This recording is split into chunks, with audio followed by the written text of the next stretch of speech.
she suddenly realized that the disabled man who had just brushed past her was the boyfriend she had been searching for over 2 years. Like a woman possessed, she rushed back the way she came, desperately looking for him. But no matter how hard she searched, that familiar figure was nowhere to be found. She collapsed to the ground, sobbing uncontrollably, pounding her chest over and over. She hated herself for not recognizing him sooner. The two had first met in a security booth. Jamin was inside watching TV when the door suddenly swung open and an unfamiliar girl walked in. She stuffed all the food from her pockets into his hands, leaving him thoroughly confused, until he quickly noticed that she appeared to be blind.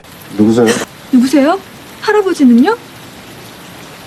It turned out the girl used to visit regularly to keep an elderly guard company. Realizing her mistake, she hurriedly took back all the food. Feeling awkward, she got up and left. But the moment she stepped outside, rain began to pour. Jamin watched the girl standing in the rain through the window. After a moment's hesitation, he went out and brought her back into the booth. As they sat together listening to the TV, Jamin glanced over at her. A sweet smile caught his eye. The girl seemed to sense his gaze, so he quickly looked away. When the rain eased, she left her meal for him and asked him to take care of the flowers in the corner. He said nothing, but his eyes were filled with quiet anticipation. That night, back home, Jamin devoured the meal she had given him. For the girl, the security booth was a refuge. Her good looks made her a constant target of harassment from her supervisor at work, but she endured it silently just to make a living. Spending time with the old guard had been her only way to find peace. Now that he was gone, she could sense that Jamin meant her no harm. So the next evening, she returned to the booth, only to cover her nose self-consciously. Noticing this, Jamin quickly slipped his shoes back on. As he answered her questions, he caught a whiff of himself and realized the smell was still there. Embarrassed, he stepped outside to wash up. Later, Jamin returned the lunchbox to the girl and gave her a few peaches as a gift. Delighted, she reached out her hand to express her gratitude. Jamin gazed at her slender hand and hesitated for a moment,